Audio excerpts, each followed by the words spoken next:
What's up, everyone? Welcome back to the Hope Shot.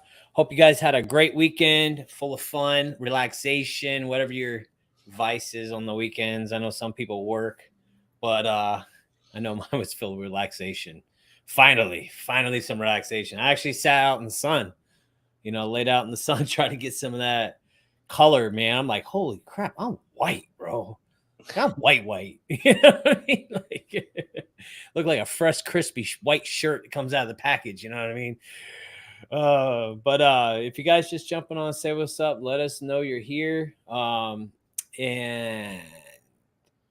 Caesar, it's your cue.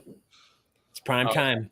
If only I was prepared, to do. It's such a surprise that you asked me to do this. I would have never expected. Short notice. I'm sorry. I know I'd put you on the spot like this. Oh, jeez. Just wing it, buddy. Just wing it. The Hope Shot Clarity Statement. We here at the Hope Shot are a group of people in recovery spreading inspiration. We come from all different walks of life and pathways of recovery. Our verbiage may be different at times, but we all have one thing in common. Recovery is a lifestyle. We support all pathways of recovery. It doesn't matter how you get from A to Z, just get there. And thank you for being a part of our Hope Shot family. Thanks, Caesar. Just for winging it, dude. You're pretty spot on. I got lucky. I got one word. Yep. Not one word. Completely lucky. Yeah. Like you said, guys, if you're just jumping on, if you're on here, say what's up, man. Let us know you're here, man. We want to say hi to you. We got Haley. Good to see you. Hello to you. We got Tiffany. It's good to see you in the comments. I don't give a crap. She was almost willing to jump on. Like, she was this close. And she stopped herself. But still can. I know. There's opportunities. Opportunities. Just saying. I love you, though. We got Nikki. What's up, Nikki? We got Rachel. Hi, everyone. Let's have a great meeting. Happy to be here. We're happy that you are here. Thanks for joining us. And we have Rachel. What's up, Rachel? Hope everything is good with you. All right. Well, oh, wait. We got Shannon, new grandma Shannon. Congratulations on the baby, on the granddaughter. Good to see you. And we have Nikki, sober Nicole here, sober in South Dakota. Oh, is it still cold there? I don't know if it stays cold. It probably is. It's probably still snowing. It's April, man. It's late April. Not chilly, but just you feel that breeze, You got like a little hint of that breeze. Last night we were out, getting down Main Street area, and we hit that breeze, bro, and it was chilly. I was like, man, it's late April, and I'm like, okay, I like this. We have Diantha. Good to see you, Diantha. And Nikki says, yes, it is. All right. Still snowing. Thanks for the update. All right, guys. So tonight, we are going to speak on I think this topic has been brought up numerous times throughout the week, and especially the last few days. There was yesterday, I read there's a spiritual principle of the day that I read every single morning, every single day, just to get my day started. And, if you guys aren't doing something like that throughout your day, I would highly suggest it to try to just get you, just to reflect, on your spiritual condition and your life and where you want to be and where you want to go. And, this one hit, and I remember it because it was a word I couldn't pronounce. I'm not a big word person, I'm not a word magician, as I call it, and this word I'm sitting here reading, and I'm like trying to read it, and everybody had to give me a little help up, and so this word stuck with me though. And I read it and I was like, oh man, this is it. But when I was reading the spiritual principle of the day, it was talking about, it's called equanimity. And equanimity is about like letting things flow in and flow out. It's like being unscathed by these crises and these things that happen in our lives. And I think back on it and I'm like, man, at that moment I was a mess, right? And I'm thinking about where I am now and I can say, yeah, man, I feel like I'm there, you know?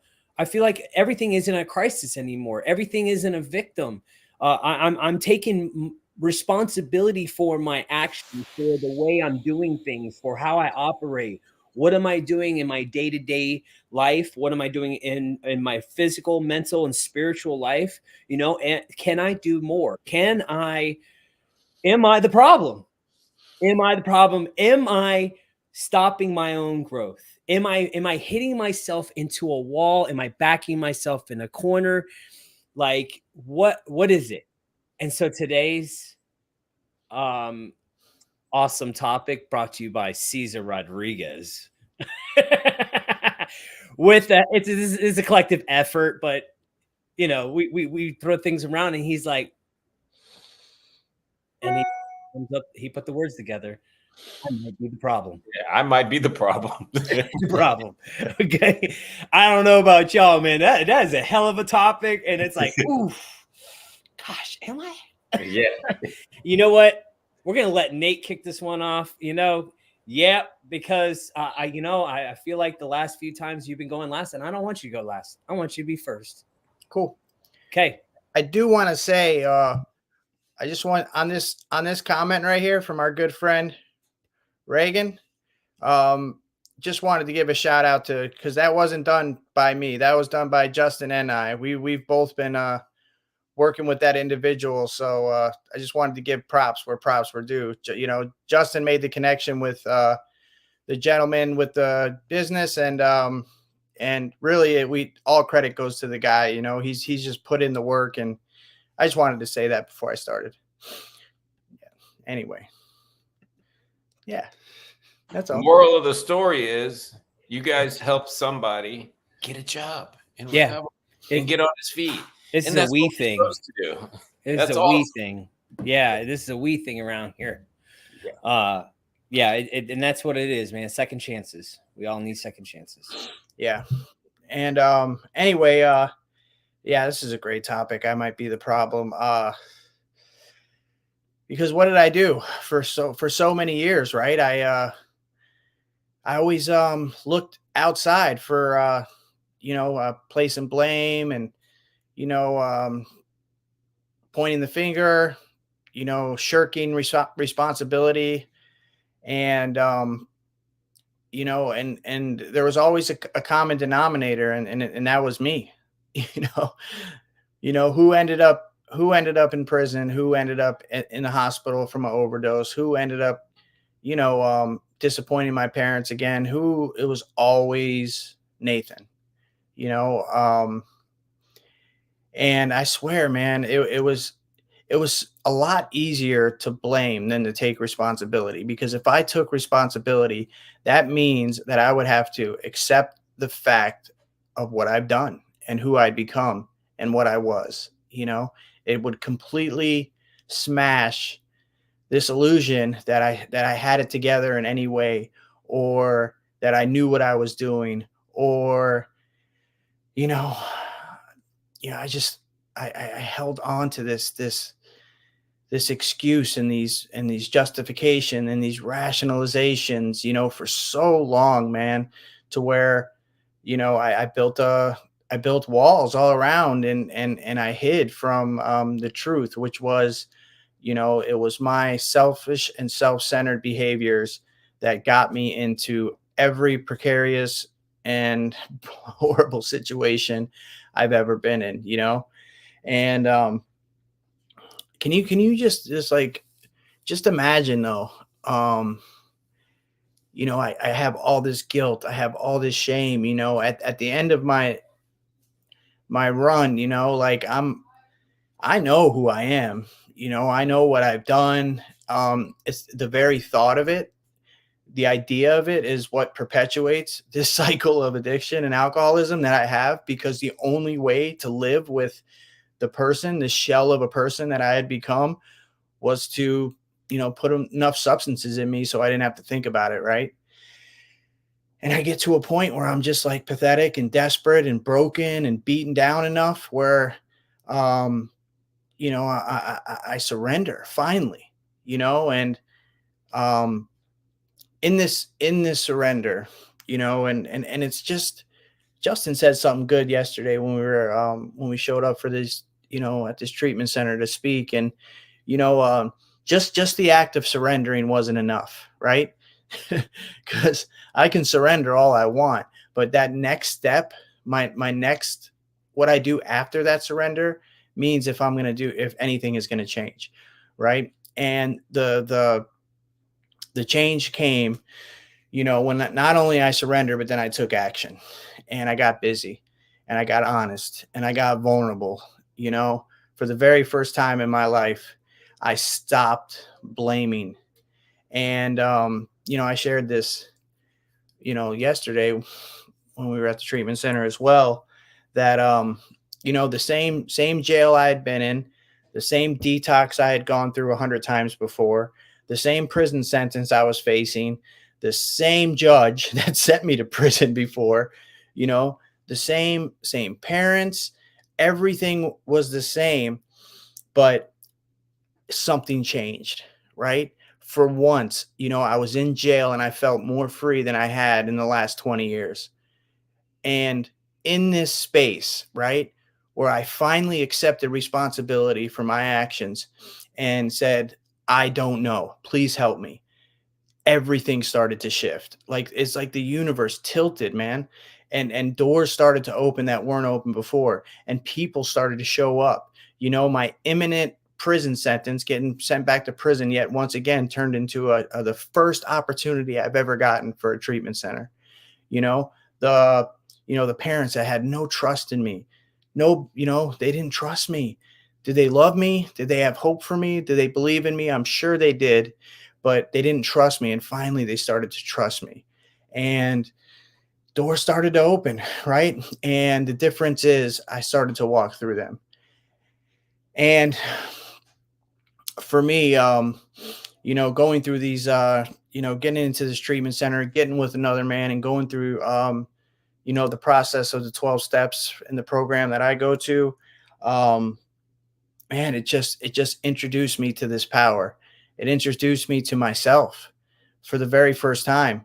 And I cannot really put into words or express enough the freedom that comes when you can finally just take responsibility, because in that humility, right? In that act of humility, I could finally start to work on the problem, because if I'm not taking responsibility for what I am, an alcoholic and an addict, how can I ever potentially fix it? Right? I if I don't know what I am, or I have this thing, it's like, having cancer and going to an obesity clinic, or going to going to get acupuncture, or going to a, if I have cancer, I need to go to a cancer doctor. I need to know what type of cancer I have so they can give me the right treatments, right? Like, I needed to know what I had so I could address it. And through this process, man, I could finally accept, everything I did, and then start to make it right. And in like, going through these steps, I was finally able to see my part. And let me tell you, I played a giant role. I was the star in my own movie. I thought I was just, I thought I was a B character, and it was, everybody else's fault, but it was me, it was my decisions. And, you would think, right, that this would be like a, like a very detrimental and like harrowing, haunting truth to discover about yourself, that it's you, it's been you the entire time. But it was the exact opposite. That answer led me to to my next step, which was to amend, this person that I had become, and to give that individual a little grace, because I understood at that point that it wasn't me that was driving the car. It was my disease. I was a vessel. That's it. And so to accept responsibility for what I had done and stop blaming people, it allowed me to take the weight off. I was like, okay, this is what I've done now. What do I do next? How do I fix this? And and it just led me to the next phase of my development. And through the amends process, and then through the rest of this deal, and getting to know, start have a relationship with my higher power. It's like there is freedom in not blaming people, places, and things for everything that goes wrong. There's no confusion. If I'm bothered by something that's going on, then I need to look at myself, not what's going on outside of myself, because how I perceive situations, people, what they say to me, what happens, politics, bad weather, whatever, right, is a direct reflection of how I feel inside. It's a direct reflection of my spiritual condition. If I can't even, like I said, the words are hard to come by to express the freedom when nothing external can influence or dictate how I feel about me, you know, and that in that space, then I always can get down to a solution pretty quickly, because, I have this thing, that I could be out. I remember going to meetings and seeing a guy, and he looked like he didn't like me, right? So I decided not to like him back, and then eventually, he doesn't like me, he doesn't like me, and this guy might not. He might have just been having a bad day or whatever. He might have a moody disposition, you know, and I form these narratives, and I can successfully build walls to keep people out still today, if I am not accepting responsibility, if I'm not pointing the finger, yeah, it's like this journey for me has been realization after realization that I have to continuously look at myself when I'm feeling uncomfortable, discontent, irritable, because if something is bothering me, then there's something inside me that I can either relate to, that I have the same thing, or I'm not doing the deal right. And so, like, and real quick, and I'll let, because I want to hear the rest of you guys, like, how do I defend, like, how do I defend myself from myself? you know and the only solution that's worked for this alcoholic and addict is less me, more God, right? Or less me, more my source, less me, more universe, whatever you want to call it. I have to stop trying to control and fix and put just right everything outside to fit my insides. I have to take the thorn out, right, Justin?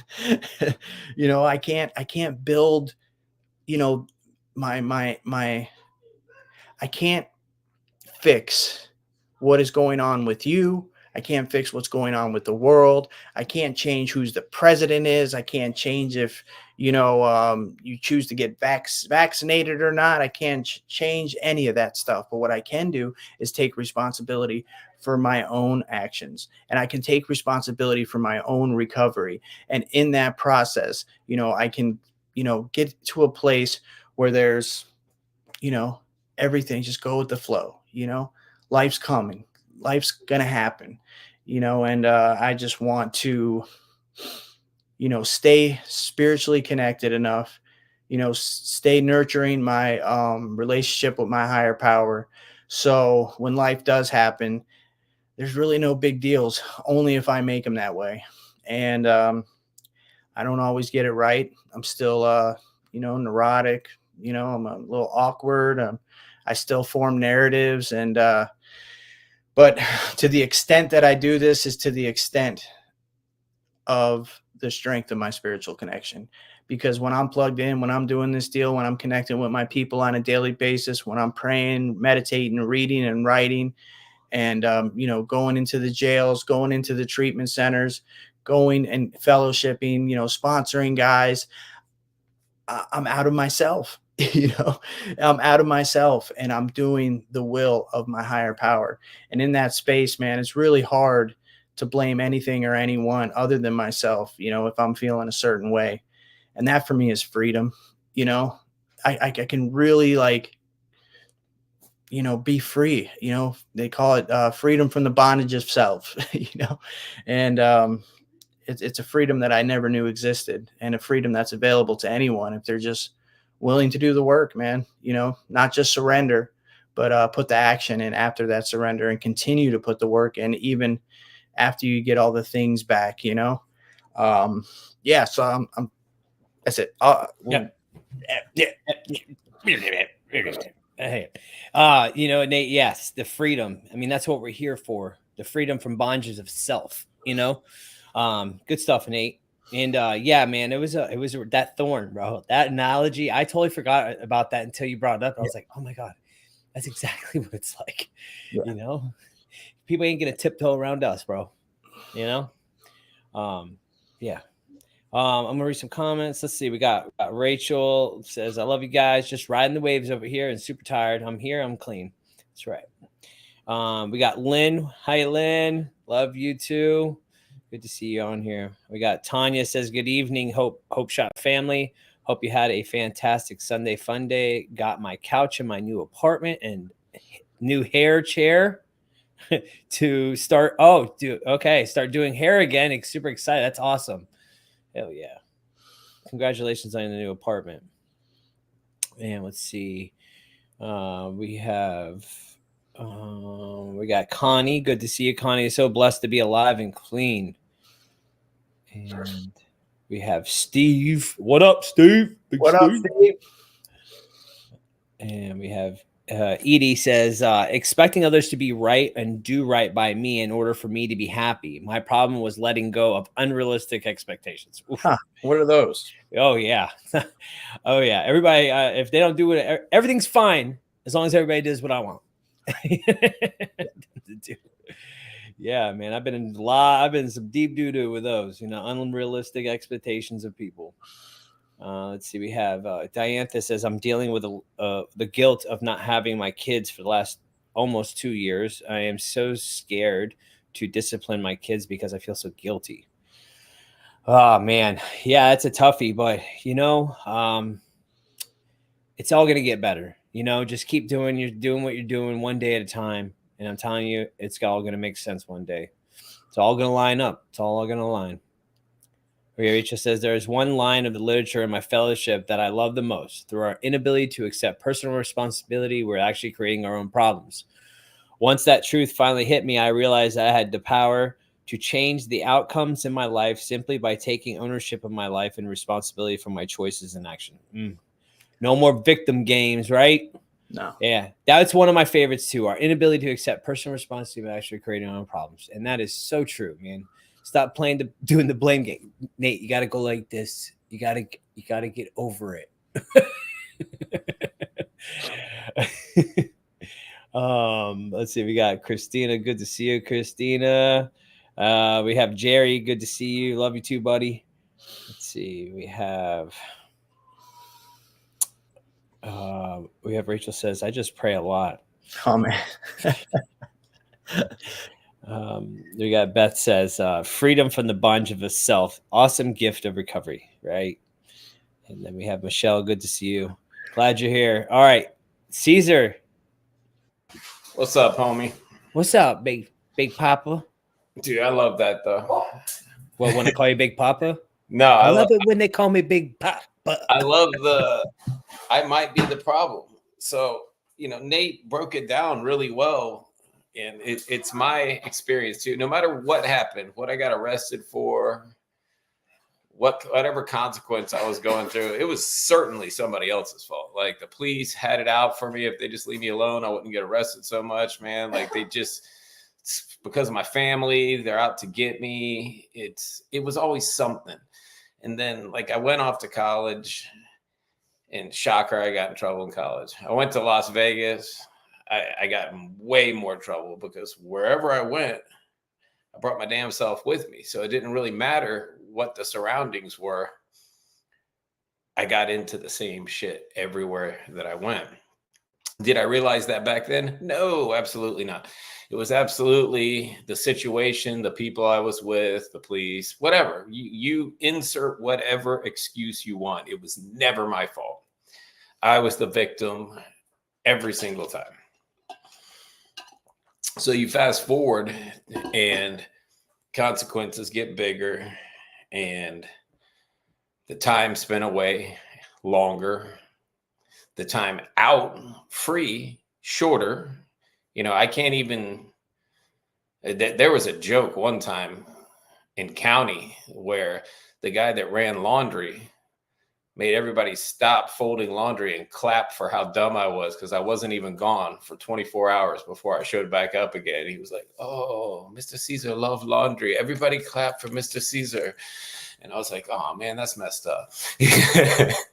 But I didn't so much blame anybody else once it got to that point.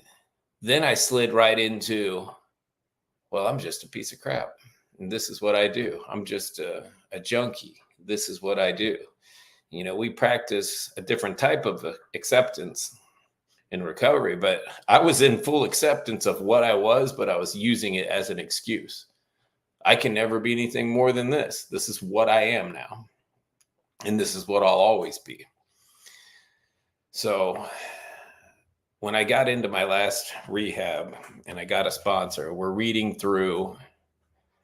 reading through my fellowship's literature and the other fellowship's literature with another guy, like on my free time. I really wanted to get this deal.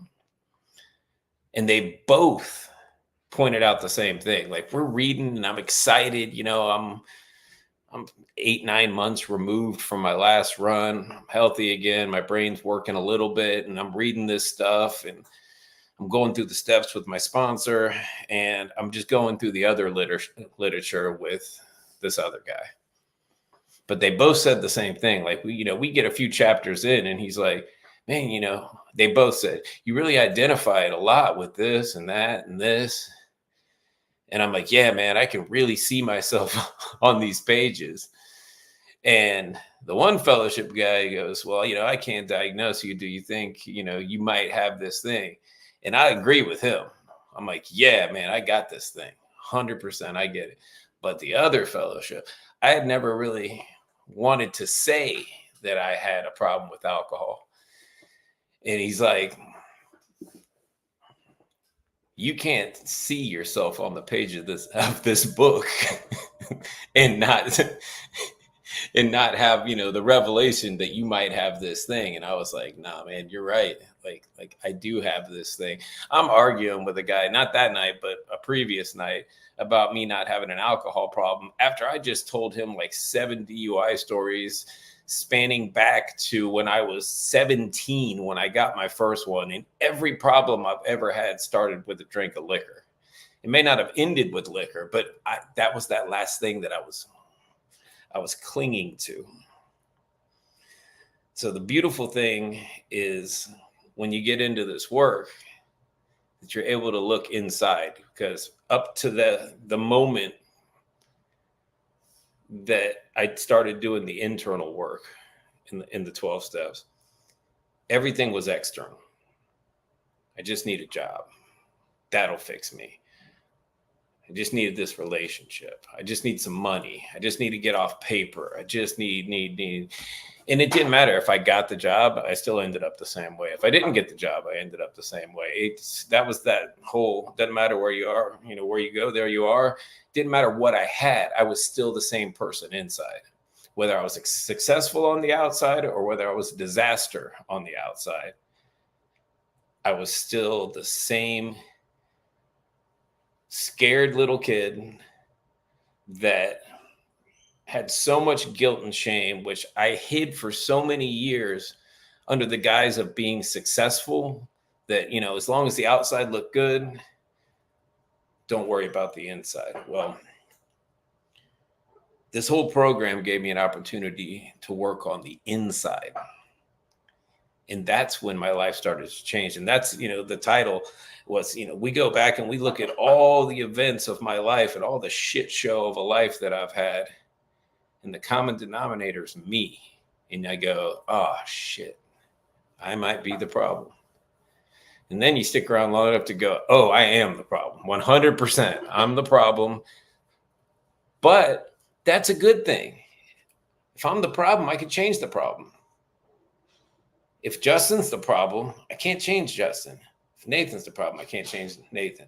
People, places, things, I can't change any of that. I can work on myself. So there was hope in finding out that, okay, I need to take some ownership. Everything that's ever happened in my life, I played a part in all of that. And I start chipping away at it. And this guy at a meeting, I don't know if anybody can relate, but I was taking a look at my shit show of a life, still in rehab, going, how the hell am I ever going to fix this? There is a mountain of legal stuff. I have nothing, no money. I'm in debt. Like, everybody freaking hates me. And this guy goes, bro, when they're building a house, like when they're building a whole house, they start with the foundation.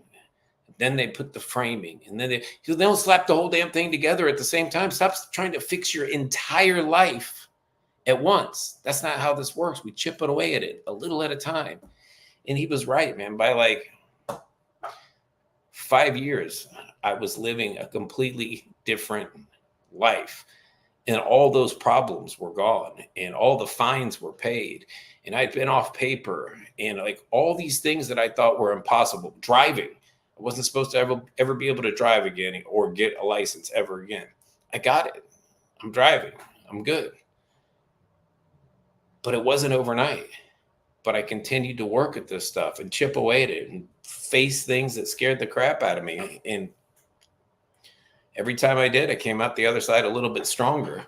And I like what Justin shared about his reading, because it had me look up the word equanimity. It's a state of psychological stability and composure that is not disturbed by emotions, pain, or phenomena. It's characterized by the ability to remain calm, composed, open, and non-reactive in the face of challenging or distressing situations. Well, how the hell do we get there?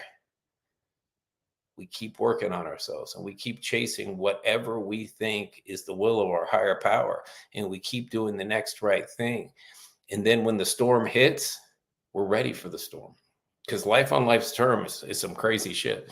You know, just because we get into recovery and we start doing some good things in our lives doesn't mean that like the outside world's not going to still kick your ass. Crazy stuff's going to happen. People are going to get sick. People are going to die. You're going to get sick.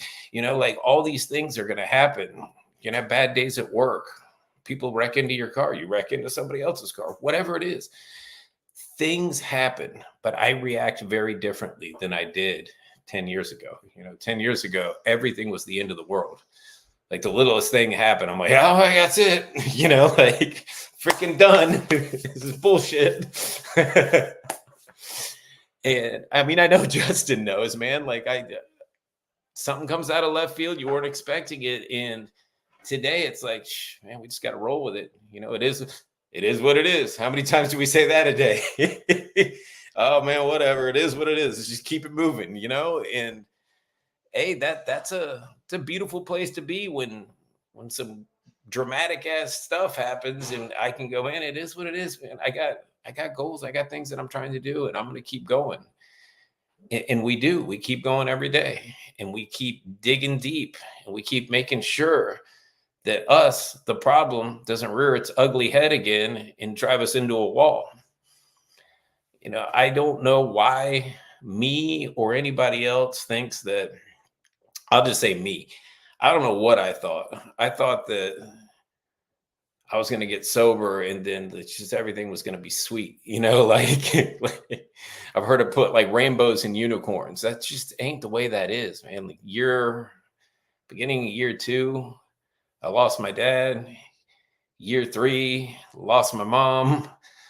You know, like stuff happened, but I walked through it with some semblance of grace and dignity, and I learned from it, and I didn't add to an already bad situation. That's the difference. Is like if those things had happened while I was still using, I'd have made everything so much worse for the rest of my family. Where I was in a position where I could actually be of service to my family, and I could be the cool, calm head, and I could be there to console other people, which is an alien thought to me before this program. All I would have thought was, poor me, poor me. It's an excuse to go get high, drunk, whatever. And then my shenanigans would have ruined everybody else's grieving. And I didn't, I did the right thing. So I want to stay in that peace of mind where I can roll with the punches. I don't want to be like an oak tree in a storm. An oak tree gets blown over and the roots pull out. I want to be like the palm tree that are right outside. I want to be able to sway and move with the weather, bob and weave, whatever you want to call it, and be able to take the punches and take the hits, get the experience, and then walk with somebody else and say, look, I've been through this shit. I can show you the way. Because that's what happens. Everything I walk through, I gain an experience, and I get to share that with somebody else when they need it. So this is a kick-ass topic, man. I'm glad you gave me credit for it. No, this is a we thing. I'm glad we came up with this because it's like, you guys know, I got cartoons playing in my head half the time. And I think we talked about it before. I might be the problem is the Scooby-Doo thing and pulling the mask off the monster. And it's just you standing there and you're like, ah. Or it's like the Spider-Man meme where the two Spider-Men are pointing at each other. That's what's going on in my head right now. It's hilarious because it's like, oh man, poor me. I can't believe my life came out this way. But I did it to myself. Damn it. So that's awesome, Justin. Thank you so much. Yeah, dude, it's a great topic. I mean, anybody can get something off this. And if not, they might need a little deeper. You know what I mean? Even that's the problem. Yeah, thanks, Caesar. That was really spot on. I love that. We go up like Scooby-Doo. We pull off the mask and it's actually us. That's great. So I'm gonna read some comments real quick. We got Rachel says, I'm a human just doing my best with a very strong God. Let's see. We have Rachel says, when I ceased fighting myself, life did become easier. I was the problem. I've been able to acknowledge my wrongs, and it's actually easier to change myself rather than to try to change other people to fit into my life. Yeah, it's a lot less stressful, right? It's a lot less. We have Diantha says, oh my God, yes, Caesar. That's how my mind used to be. And we have Edie. It says, I've been so angry lately at everyone. I feel like everyone should trust me and forgive me because I'm sober now, and this just isn't going to happen. It's like they're expecting me to relapse. I don't know. I just pray a lot too. 7/17/22. Well, I'm glad you're here. And again, it's not on our time. Not on our time. It's definitely not on our time. We can't go out and hurt people and expect them to forgive us when we want it. It does not work that way. Yeah. You just keep chipping away at it, doing the right thing, and make yourself available for when those people are ready to trust you again. You make sure you're spiritually fit, that when they invite you back into their lives, you're ready to never create chaos in their lives again. That's all you can do. We got Rachel says, yes, Caesar, I hope hold on, pain ends.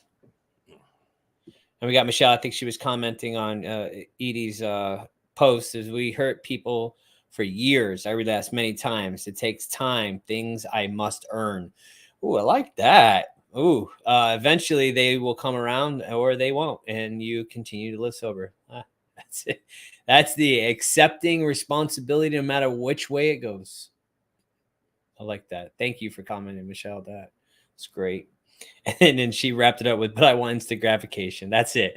Hey, that's what we want. Hey, we can't help it. We want what we want. JG Wentworth, my money, I want it now. I want it now. Rachel says, just keep working on you, maintain your recovery, and keep growing. I truly believe that the most important part of healing the relationships we have with others is by first healing ourselves. Oh, we got to amend ourselves. We got to amend our wrongs. How do we do that? By fixing the problem. What's the problem? I might be it. Rachel, boom. You did that, brother. Love you, Caesar. Michael, good to see you. Taking responsibility leads to maturity. Oof. Yes. That's that spiritual maturity that we all need, in this life, man, I love this topic. I really, really love it. And, the past few days, man, I've really enjoyed, man. I've been eating this stuff up, man. Just like, even when we're talking to these, to the treatment centers, and we, like, the stuff that comes out of my mouth and Nathan's mouth and what he pins off, like when he's speaking, he makes my mind go, and then and it just flows, and it's just, man, and I get so much out of it, and, we talk about the surrender deal, right? And the surrender, we say it out of our mouth. I surrender, I've done it millions of times, where I say it, but don't do it in the action steps, right? We do the surrender every morning by doing some kind of something to feed our spirit and our minds and our bodies. I feel like that's like tidying up the house, right? That's how I feel. And every once in a while, we need to do an overhaul of a surrender, and because things get out of hand at times, that balance of life, it is the ever eluding balance of life that sometimes gets away with us with the busyness, right? And then I need to do a fresh overhaul of my life, a fresh, big surrender. It's like that big, deep clean, and see where am I lacking? Why do I feel certain types of ways in my life when I've done the work? I've gone to the meetings. I've put in the work with steps. I call people. I do all these things. And why am I still feeling the way I feel? And I've had a couple conversations with people on that. And it's like, man, it's an individualized recovery process. And sometimes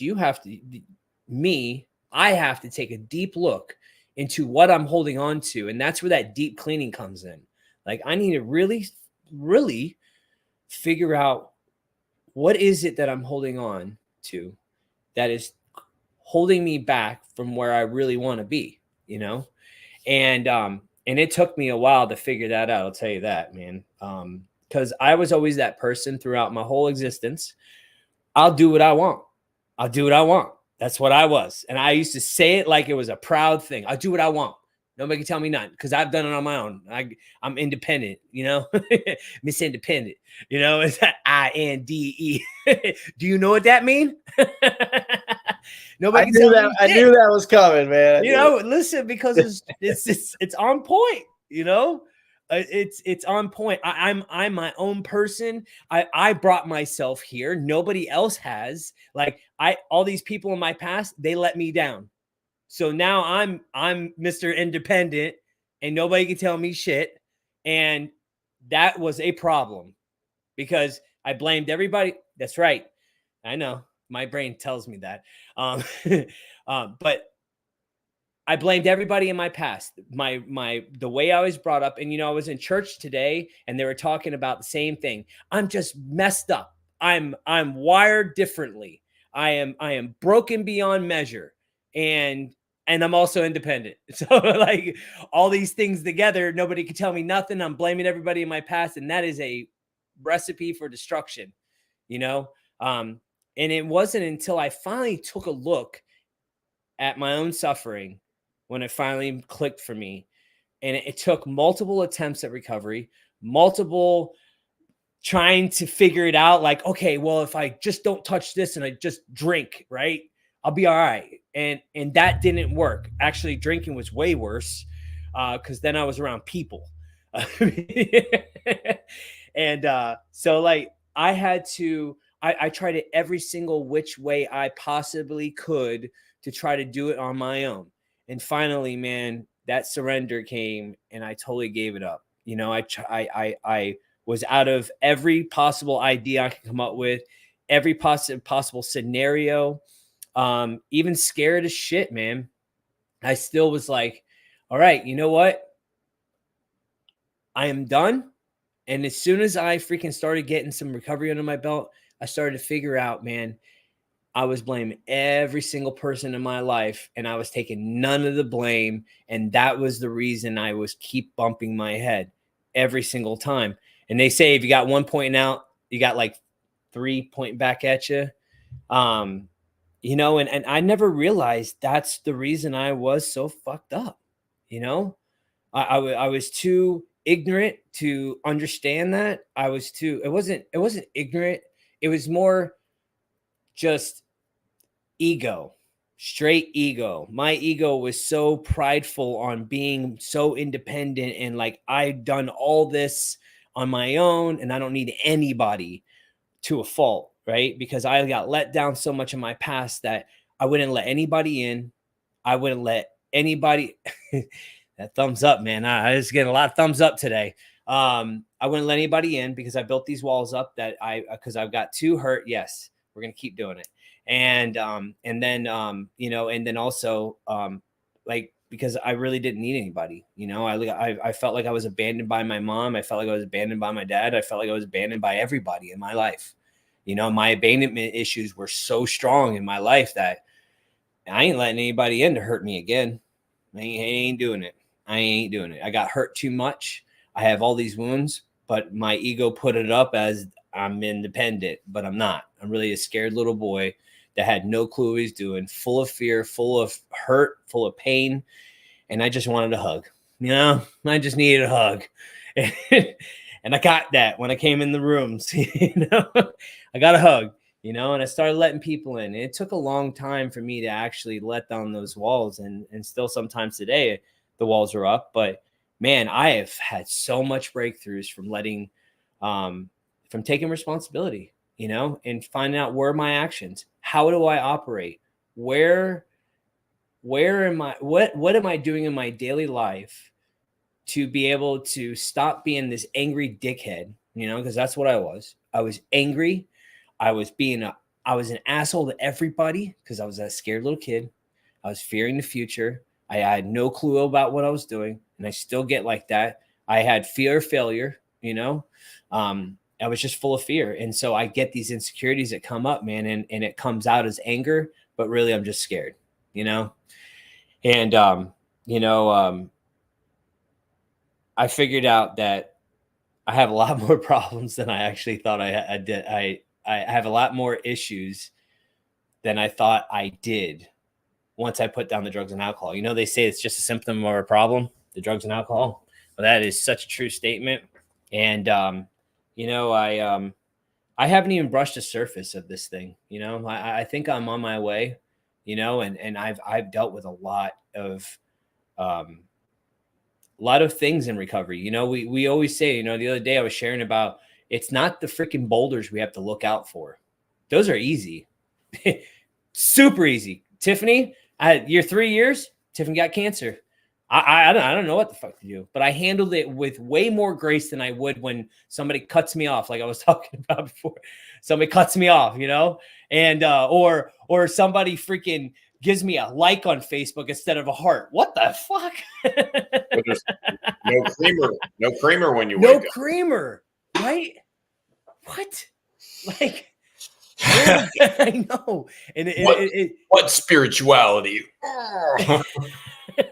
Hulk. And it like those, it's the pebbles that are going to throw us off on our path. Like people like doing things to us that like we think it's intentional, right? Like somebody cuts us in line or freaking cuts us off driving or whatever, man. Something doesn't happen in instant gratification, like somebody just brought up. Something doesn't happen in my time. Oh, bro, it is shit show. Or when somebody doesn't like me, right? And I know they don't like me, I'm like, God, What is there not to like? God, it must be, I hate myself. And, and then I start playing that tape of those insecurities and just worthlessness and that because of one person not liking me. Come on, let's keep it moving, right? And so yeah, man, and it takes a lot of work to get through that, but what are we doing for the work? Are we just saying we're doing the work and not really doing the work and wonder why we're still in misery? We can't be miserable up in this recovery deal. Our solution's gone. What are we going to do? Freedom comes when we start doing the work. And that's the goal, and it doesn't happen with instant gratification because that's why we did drugs. That's why we did drugs. That was instant gratification. Now it takes a little bit, takes time. Time takes time. Yeah. So I love this topic, man. Thanks, Caesar. We're you know what we do before we come on the show? We take ingredients, we put it in a crock pot, right? Mix it all up. We're like, boom, there it is. Yeah, Justin, I just wanted to add because you said something really, really profound at the end. It says in the literature I read, sobriety is not enough. I don't want to just be sober, man. Just be sober. I want to experience freedom, joy, contentment, serenity. All the promises. And the only way that I can do that is by acknowledging that I'm the problem, right? And another way I might be the problem manifest itself. You hear it all the time. People in the rooms or in recovery in general, they're like, oh, this isn't going well. This isn't, I'm not getting this job, or I haven't got my kids, or I haven't, whatever the case might be, a myriad of reasons that they're not experiencing, the joy and the freedom that comes along with this deal, right? And you can ask them like, oh, are you have a sponsor? And, yeah, but I don't really talk to him that much. Are you working any steps? I got to like 2 or 3. I haven't got, are you, of service? Do you have a home group? Are you, and no, and I can be the problem in my own program, like, what am I doing, in my program, in my recovery, whatever it is you're in, because I am going to experience the freedom. It's an exact reflection of what I'm putting into my recovery, and I have to really look at that, and am I doing the things that get the results? You know what I mean? Or am I the problem in my own recovery as well? And it's funny. Go ahead, Justin. Yeah. So I just want to say it's funny when we do the work, how those problem people that we thought were problems before suddenly dissipate. Yeah. It's me. Yeah. I'm telling you, it's that shift, man. It's that shift when you prioritize recovery and your higher power, and that is your first priority. It's your first relationship. It's your first responsibility. All of life's situations, anything that you're hoping for, the jobs, the relationships, the family, everything just organically unfolds, on its own. We don't have to force it anymore. It just happens.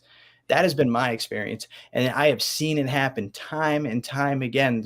When somebody gets really serious about this deal and like digs in, all the things start to come back without much effort. It's a miracle, man, how that works. And we see when those things come back, like, oh man, I'm blessed. I'm this, I'm that. And then we stop doing the work. And then next thing you know, those blessings turn into problems. Yeah. Or they'll guess what? Oh, I got these I'm kids back. Yeah, I got these kids back. Oh man, they're badass little jits. Yeah. Or, get back again. Yeah. Like Caesar says, he gets the license that he was never supposed to get again, and it's like, oh, this fucking traffic. That's how we're wired, man. Unless, please God, give me a job. This job sucks. You don't pay enough. Gratitude is short-lived unless you're really grounded, though. It's true. When I go into the rehab, I like the way I explain it to them, I'm like, you remember when they brought you from county and they brought you here? I was like, food was good, right? They're like, yeah. Got your own clothes on? They're like, yeah, man. I was like, you were grateful, right? Yeah. I was like, how about now? They're like, I'm like, yeah, it sucked the next week, didn't it? And they were like, yeah. I was like, where the hell did gratitude go? Place didn't change. Food didn't change. Right. You changed. You were happy for 5 minutes and then you wanted something else. That's how we are. Mm-hmm. Yeah. It's just like babies. Yeah. They're happy with a toy and then they want something else. Like, what's up? What else you got? You got anything else? No? All right. Don't get me on that. You buy your kids some new toys, they play with them for 5 minutes and walk right up to you and go, I'm bored. You know, like, yeah, you better go get real on board with your toys that I just bought you. $500 video game. Yeah. There's nothing to do. Man, you have way more to do now than we ever did when we were younger. I just want you to know that. Yeah, it's funny. Or the one thing that they have from Christmas they haven't touched. Not a lick. Oh, I can beat that. When we cleaned out Emma's closet from our last house, there was toys she never opened. They were still in the box. I was like, you little. Time to get a diet on Christmas. I told Kelly, I said, we're doing too much over here. Yeah. Like that's if they don't even need to open it up because they got so much stuff, we're doing too much. Yeah. All right, man. Well, you got anything else? Anything else? I'm gonna read a couple of these comments, man. We'll close it up. Let's see. There's only two, really. I got Michael says, what's taken for granted is soon lost. Amen. Or not opened. Or not opened. Yeah.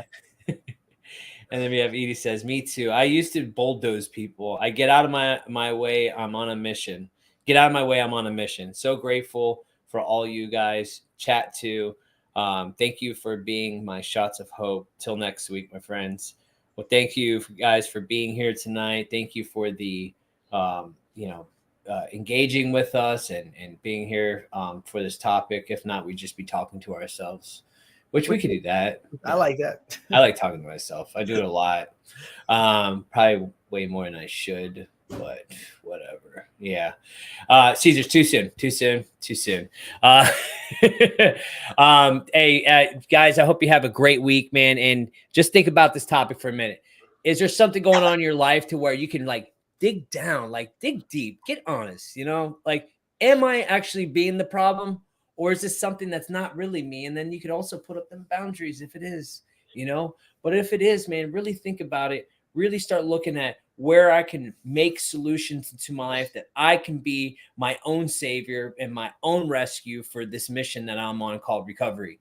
Because, we ain't nobody going to come here and save us. We got to throw our own selves the freaking rope, just like when the oxygen mask comes out of freaking in the plane, we got to put it on ourselves, man. So change something, do the work, get to work, whatever that looks like. And we love you all, man. Hope you guys have a great week, and we'll see you next week. Whoosh.